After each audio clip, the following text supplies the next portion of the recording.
प्रताप के पिताजी का नाम क्या था? उदय सिंह। उदय सिंह जी मरते मरते, महाराणा प्रताप सबसे बड़े थे लेकिन उसके बावजूद राजा नहीं बना के गए, प्रताप के छोटे भाई को राजा बना गए। छोटे भाई का नाम था जगमाल। राजा महाराजाओं के टाइम में एक रिवाज होता कि भाई एक राजा के खूब सारे बेटे हैं, है ना। कहते उदय सिंह के 28 बेटे थे, प्रताप जगमाल कितने भाई थे? 28 भाई थे। तो जब उदय सिंह जी मरे तो अंतिम संस्कार करने के लिए जाएंगे, तो वह बेटा जो अगला राजा बनेगा वो अंतिम संस्कार में भाग नहीं लेगा। राजा का वह बेटा जिसे अगला राजा घोषित किया गया है वह पिता के अंतिम संस्कार में भागे, बाकी सब परिवार वाले जलाने के लिए जाएंगे, वो नहीं जाएगा। ऐसा माना जाता था कि राजा की किसी भी प्रकार का दुख नहीं होता, तो न तो कोई बाल कटवाता था, ना रोता था, ना पिता के अंतिम संस्कार में भाग लेता, बल्कि उसके लिए कहा जाता कि तू राज तिलक की तैयारियां कर, हम लाश को जला के आ रहे हैं, तब तक तू नहा धो के तैयार रहना, आते तेरे को राजा बनाएंगे, क्योंकि राजा की सीट कभी भी खाली नहीं रहनी चाहिए। तो अब अगला राजा कौन बनेगा इनमें से? जगमाल। तो अंतिम संस्कार में भाग कौन नहीं लेगा?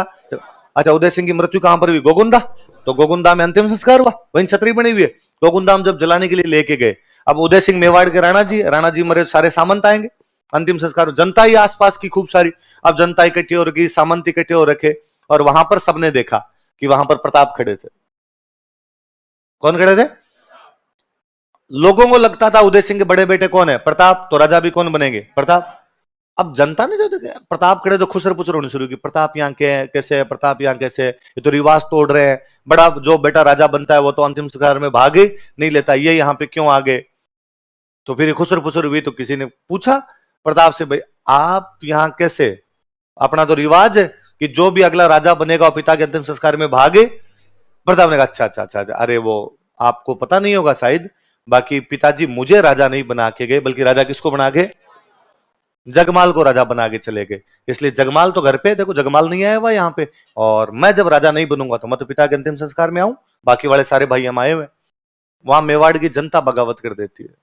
मेवाड़ जनता ने कहा नहीं साहब, इस समय जब देश संकटों से घिरा हुआ है, इस समय जब देश मेवाड़ अकबर जैसे बड़े शत्रु का सामना कर रहा है, उस समय किसी योग्य आदमी के पास में सारी सत्ता होनी चाहिए, और उदय सिंह के सारे बेटों में सबसे योग्य आदमी कौन है? प्रताप। आप योग्य हो, बहादुर हो, योद्धा हो, अच्छे प्रशासक हो, यदि आप मेवाड़ नहीं संभालोगे तो मेवाड़ अपने हाथ में नहीं बचेगा, मेवाड़ अपने हाथ से कभी भी निकल जाएगा। इसलिए हमें जगमाल राजा के रूप में नहीं चाहिए, हमारा राजा कौन होना चाहिए? तो प्रताप ने कहा यार बात तो सही है, पर इसमें मैं क्या कर सकता हूं, जो पिताजी करके जाएंगे वही होगा। तो वहां खड़े थे सलूम्बर के कृष्णदास चुंडावत।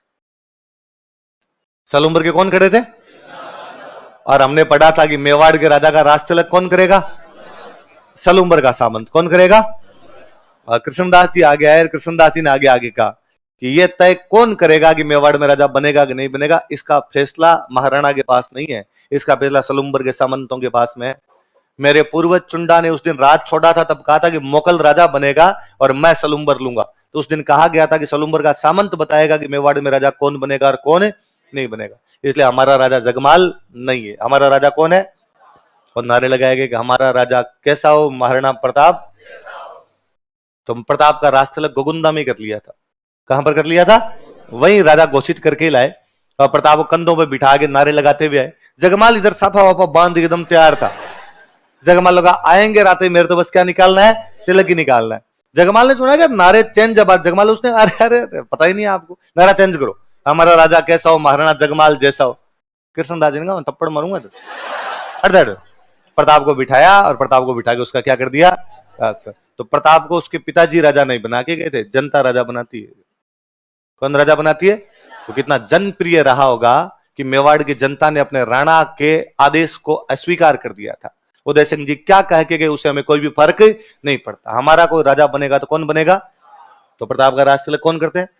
इन्हीं के पास अधिकार था। कहां पे करेंगे? गोगुंदा। उदय सिंह की डेथ गोगुंदा में, तो राज तिलक भी कहां होगा? गोगुंदा। अब राज तिलक तो राजा का उसी दिन हो जाता था जिस दिन पहले वाला राजा मरता। आज राजा मरा है, अंतिम संस्कार क्या, हाथों हाथ क्या कर दिया करते? राज तिलक।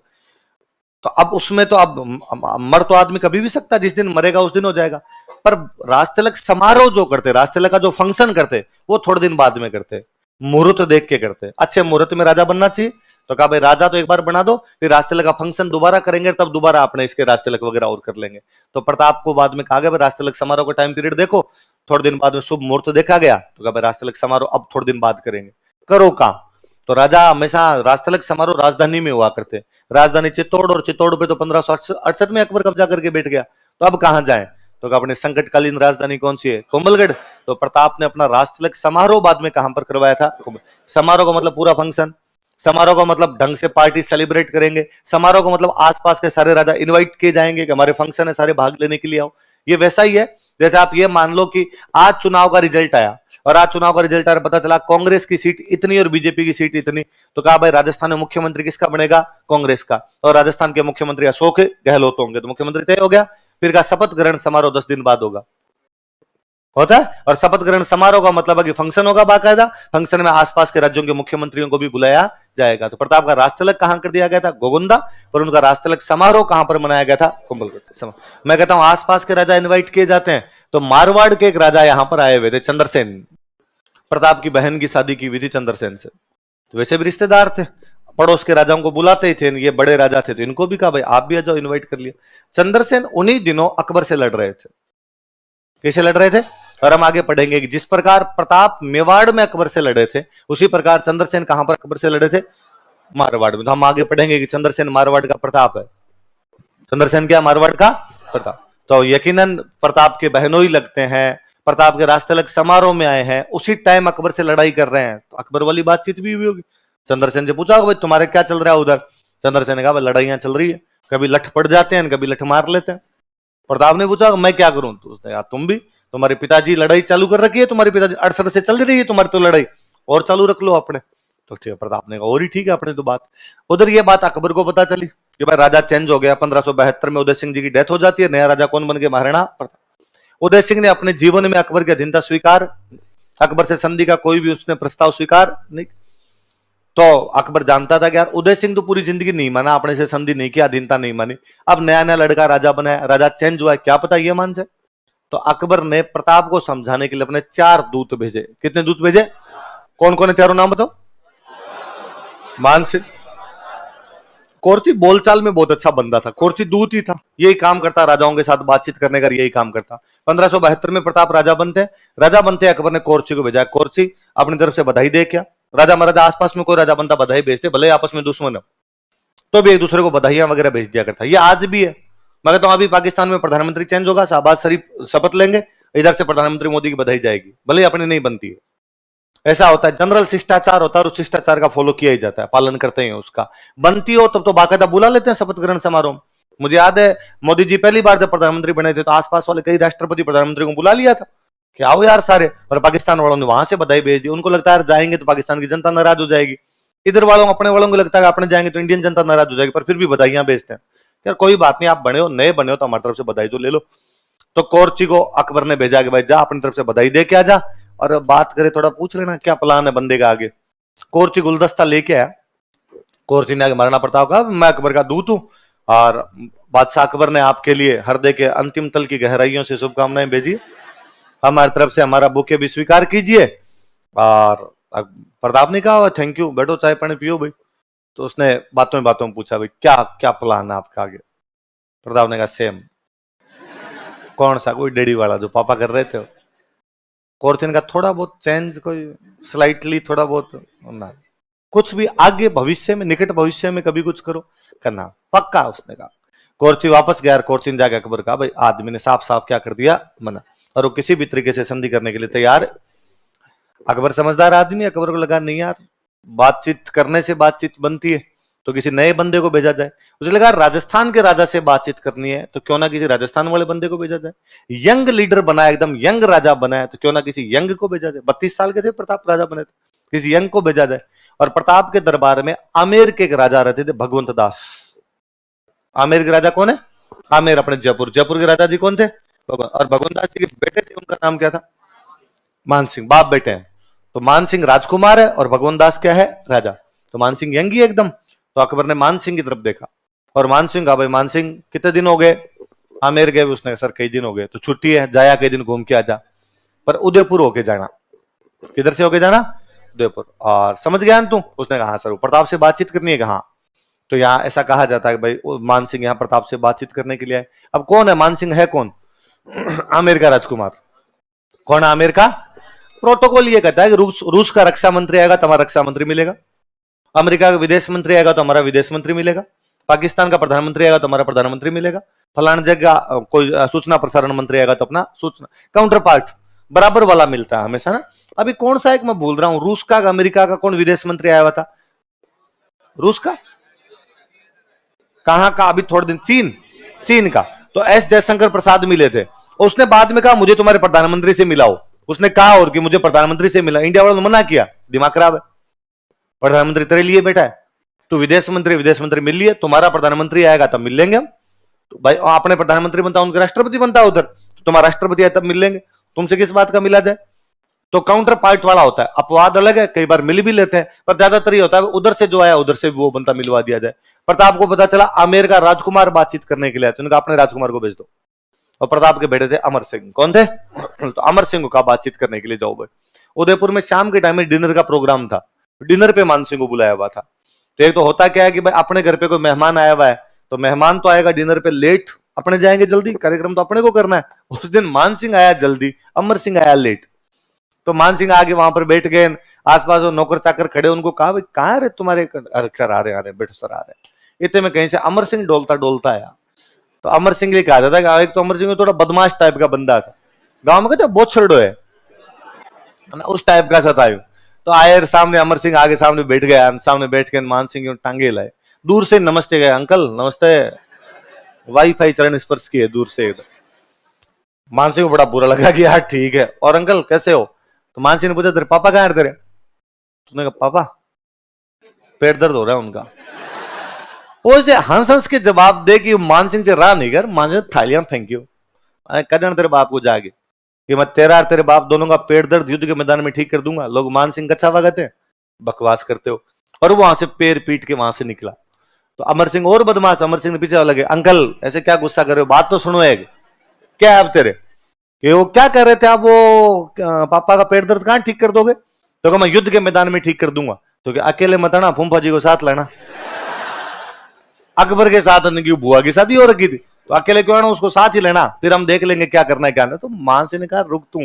मान सिंह ने और पैर पटके और आगे बढ़ा, उसने अंकल लास्ट बात एक और सुनो, तो अब क्या बाकी रह गया तुम्हारे, कि हमारे पाली में एक जगह पड़ती है सोजत, तो वहां की मेहंदी बहुत अच्छी है, तो उसको जीआई टैग मिला हुआ है, तो मैं क्या करूंगी, बुआ जी के लिए ले जाओ।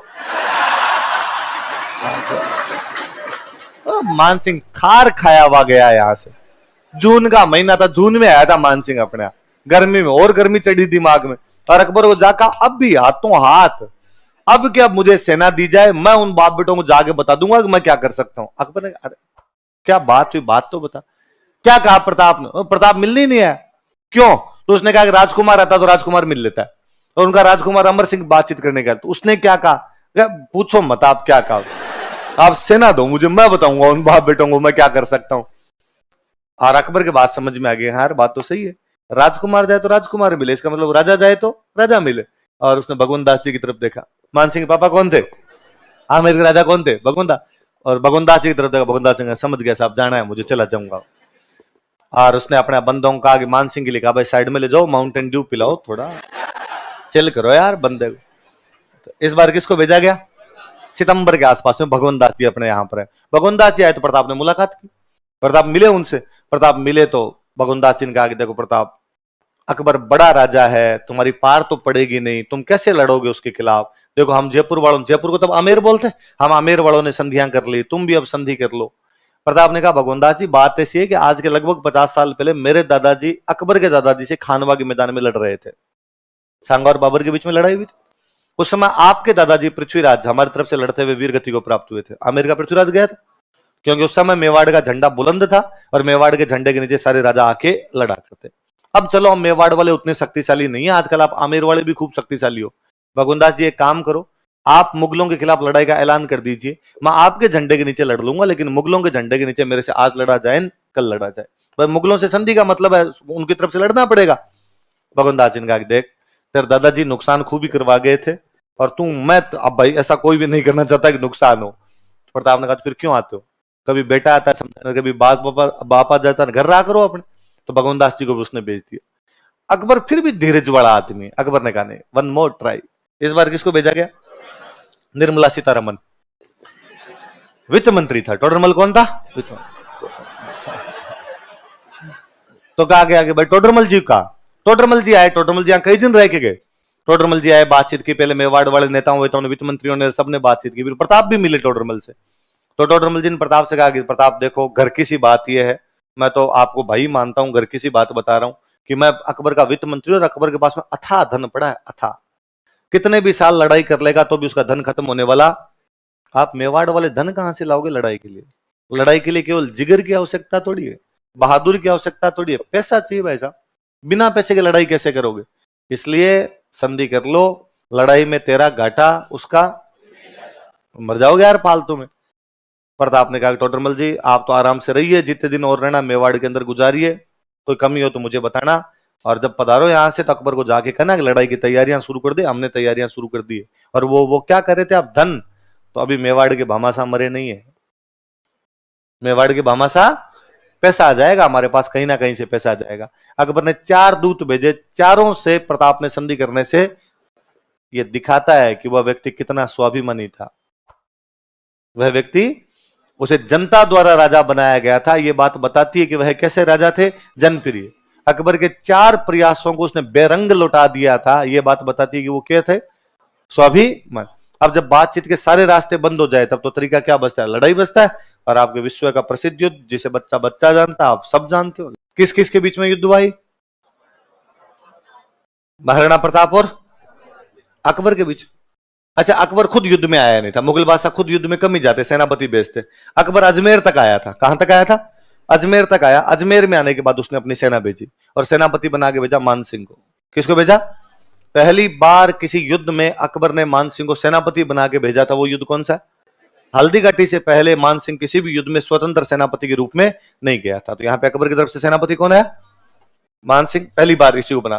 साथ में एक बंदा और भेजा, आसफ खान। कौन कौन 2 सेनापति भेजे? सुन लो एक बार, बाद में लिख लेना, एक साथ लिख लेना आप। एक तो मान सिंह और दूसरा कौन है आपके? किसके तरफ से सेनापति? अकबर खुद आया है क्या? नहीं, अजमेर तक आया। कहां तक आया? यहां से सेना देगी उसने मान सिंह का, भाई जा सिमरन, लिया बदला लिया तेरा जाके। इधर प्रताप की तरफ से कौन कौन है? तो एक तो सलुम्बर वाले तो हमेशा हरावल में रहते हैं, तो कृष्णदास चुंडावत। सलुम्बर के कौन थे? कृष्णदास चुंडावत। ये सब। एक ग्वालियर के राजा थे रामसा तोमर। ग्वालियर के राजा कौन थे? रामसा तोमर के बेटे के साथ में महाराणा प्रताप की बहन की शादी कर रखी थी, तो रिश्तेदार भी लगते थे। अकबर ने ग्वालियर पर कब्जा कर लिया था, तो ये अकबर से नाराज भी चल रहे थे। प्रताप चाहते थे कि वे लोग जो अकबर से नाराज चल रहे हैं उनका गठबंधन बना लिया जाए, तो इनको ग्वालियर वालों को इन्वाइट किया, भाई आप आ जाओ। तो ग्वालियर से साथ देने के लिए कौन है? रामसा तोमर। मैंने बताया था कि मुगल जब भारत में आए थे तब भारत में राज था अफगानों का, और अफगानों का राज खत्म करके मुगल भारत में स्टैब्लिश हुए। इसलिए अफगान हमेशा मुगलों के खिलाफ रहे, और अफगानों को जब भी पता चलता कि कोई भी मुगलों के खिलाफ लड़ रहा है उसका साथ देने के लिए चले जाते। हम पढ़ रहे थे खानवा युद्ध में जब सांगा बाबर से लड़ रहा है तो महमूद लोधी और हसन खान मेवाती दोनों अफगान है, और दोनों किसकी तरफ से लड़ रहे थे? सांगा। इस बार अफगानों की सेना लेके आया हाकिम खान सूर। कौन है? और वास्तव में बंदे का नाम सूर नहीं था, बंदा खुद सूरवीर था। उसने कहा महाराणा प्रताप को आगे आगे खड़ा करो मुझे। ये कृष्णदास जी कहां खड़े होते हैं तुम्हारे अरावल में, साथ में मुझे बराबर ही खड़ा कर दो, मैं बताऊंगा मुगलों को क्या करना है। वैसे उसमें गजब लड़ा था हाकिम खान सूर। तो हाकिम खान सूर किसकी सेना लेके? अफगानों। कौन सी सेना लेके? तो अफगान सेना का नेतृत्व कौन कर रहे थे? हाकिम खान सूर। ऐसे एक बंदे थे राणा पुंजा। कौन थे? यहां एक जनजाति रहती है भील, तो भीलों की सेना लेके कोई आए थे, तो वो कौन थे? तो भीलों की सेना का सेनापतित्व कौन कर रहे थे? अफगानों की सेना का। ग्वालियर से कौन है? सलुम्बर से। प्रताप खुद युद्ध में थे, उधर अकबर खुद युद्ध के मैदान में नहीं था, उसके 2 सेनापति आए। कौन कौन? मान सिंह और आसफ खान। और मान सिंह को पहली बार इसी युद्ध में सेनापति बनाया गया था, तो पहली बार स्वतंत्र सेनापति, फर्स्ट टाइम इंडिपेंडेंट कमांडर यदि मान सिंह किसी युद्ध में बना था तो कौन सा युद्ध है? ये हल्दी घाटी वास्तव में दर्रा है। दर्रा समझते हो? पहाड़ों के बीच की जो जगह होती है उसको क्या बोलते हैं? दर्रा। एक तरफ एक पहाड़ियां, जिन पहाड़ियों का नाम है गोगुंदा। कौन सी पहाड़ियां? एक तरफ एक पहाड़ियां जिनका नाम है खमनोर। कौन सी पहाड़ियां? गोगुंदा और खमनोर की पहाड़ियों के बीच का दर्रा है, एक बीच का पास है। उस पास का जो नाम था वो नाम क्या था? हल्दी। प्रताप ये जानते थे कि मुगलों की सेना बड़ी है और अपनी सेना कम है, इसलिए पहाड़ों में यदि युद्ध लड़ेंगे ज्यादा ठीक रहेगा। तो इन्होंने इन पहाड़ों के इधर साइड वाले दर्रे में अपनी सेना लगाई। दर्रे में मुगलों की पूरी सेना एक साथ कभी भी घुस नहीं पाएगी, जितने जितने फौजी आएंगे अपने इधर सही रहेंगे एकदम। जैसे ही मुगलों की सेना इस दर्रे के अंदर घुसती है, आगे मेवाड़ वाले तैयार खड़े थे, तो शुरुआती हमला ही बहुत भयंकर हमला था मेवाड़ की तरफ से। मुगलों की तरफ से एक इतिहासकार इस युद्ध में खुद आया हुआ था, बदायूनी। कौन आया हुआ था? बदायूनी मुगलों के दरबार का एक इतिहासकार है, युद्ध में एज ए सैनिक भाग ले रहा था, सोल्जर ग्रुप में आया हुआ था। बदायूनी लिखता है कि मेवाड़ का शुरुआती हमला इतना तेज था कि हम बनास नदी के पास 16 किलोमीटर वापस भागे थे। कौन सी नदी के पास में? आगे आप पढ़ोगे, खमनोर की पहाड़ियों से एक नदी निकलती है अपने बनास, कि इतना तेज हमला किया था कि हम बनास नदी के पास में को 16 किलोमीटर भागते हुए पीछे की तरफ गए थे। अब जब मुगलों की सेना भागने लगी, वापस भागने लगी, तो मुगलों की सेना में पीछे एक सैनिक खड़ा था बेचारा, मिहत्तर खां। क्या नाम था? मिहत्तर खां नाम का सैनिक था। और उसको लगा कि यार आगे वाले तो भाग रहे, वापस आ रहे, तो उसको यूं अजीब लगा कि यार अपनी सेना तो भाग रही है, लड़ ही नहीं रही है अपनी सेना तो, और मेवाड़ वाले उनके पीछे भागते हुए आ रहे हैं। तो उस मिहत्तर खां ने जोर जोर से चिल्लाना शुरू किया पीछे, कह रहे भागो मत, अकबर खुद आ रहा है, अकबर खुद आ रहा है। अकबर अजमेर तो बैठा ही था, तो उसने कहा अभी सूचना आई है कि अकबर खुद सेना लेके आ रहा है और बड़ी सेना आ रही है, इसलिए लड़ो तो सही। तो सैनिकों में थोड़ा जोश आया कि यार अकबर और सेना लेके आ रहा है, थोड़ा लड़ लेते हैं। डर लगा कि अकबर खुद आ रहा है, पता लगा भाग गए तो आगे सूंघ देगा वो। तो बाद में सैनिक यहाँ पे आके लड़ने लगे थोड़ा बहुत। अब जब मुगलों की सेना वापस भागी दर्रे से, तो ये मेवाड़ वाले पीछे भागे तो इधर मैदान आ गए, दर्रा जैसे क्रॉस करते मैदान आ जाएगा, तो बाद में लड़ाई मैदान के अंदर होने लगी। इधर मुगल खड़े, इधर सामने मेवाड़ वाले खड़े। आमने सामने जब लड़ाई चल रही थी, तो मानसिंह एक हाथी पे बैठ के लड़ रहा था। उस हाथी का नाम था मर्दाना। क्या नाम था? मर्दाना। प्रताप ने जब देखा कि यार मानसिंह बीचों बीच हाथी पे खड़ा हुआ निर्देश दे रहा है, ये करो वो करो, तो प्रताप को बड़ा गुस्सा है। और प्रताप को लगा यार ये ठीक है, आमेर वालों से मेरी लड़ाई है नहीं, मेरी लड़ाई तो किससे है? मुगलों से। पर ये आमेर वाले कभी बाप बेटे समझाने आ जाते हैं, इस बार बेटा सेनापति बन के और आया हुआ है और बीच में निर्देश और दे रहा है। तो उसे गुस्सा है यार। प्रताप के घोड़े का नाम क्या था? चेतक। तो प्रताप ने अपने चेतक को उधर मर्दाना की तरफ दौड़ाया, हाथी की तरफ दौड़ाया। कौन से हाथी पे बैठा हुआ था? चेतक बड़ा समझदार घोड़ा था। कहते चेतक एकदम मर्दाना के पास पहुंचता है, हालांकि मानसिंह ने चारों तरफ सिक्योरिटी लगा रखी थी, प्रताप उनको काट पीट के पास ही पहुंच गया एकदम।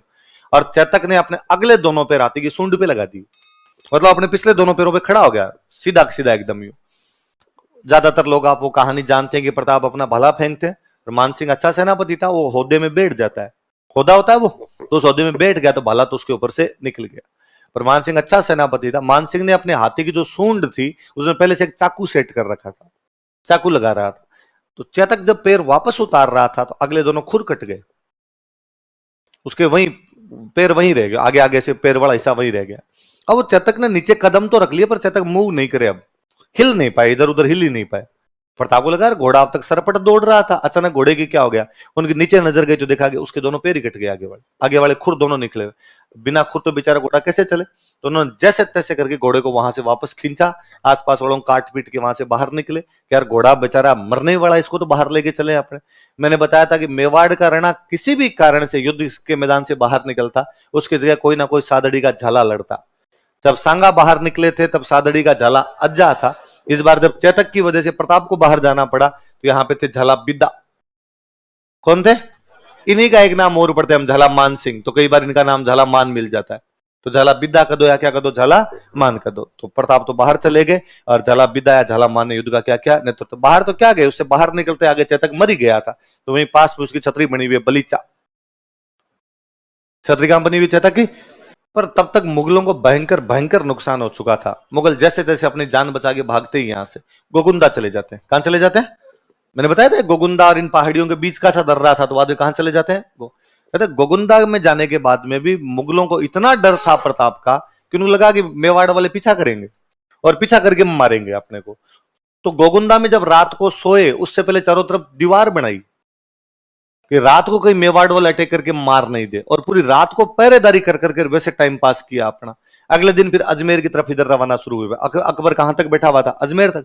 तो बदायूनी वापस लिखता है कि गोगुंदा से अजमेर आने में हमारी हालत खराब कर दी थी।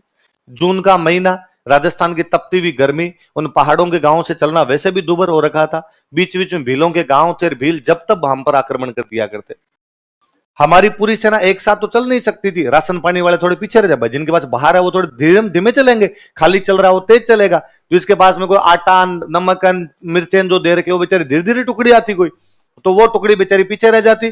भील पता नहीं 10-15 के ग्रुप में कहां पर अटैक करते, वो आटा छीन ले जाते। यदि किसी गांव से पानी लेने के लिए गए तो गांव वालों ने कूट कूट के मुगलों को मार दिया। तो बदायूं कहता है कि जैसे तैसे भगवान का नाम लेके अजमेर तक का रास्ता अदा किया था। अजमेर यहाँ अकबर के पास पेश हुए। अकबर ने जाते पूछा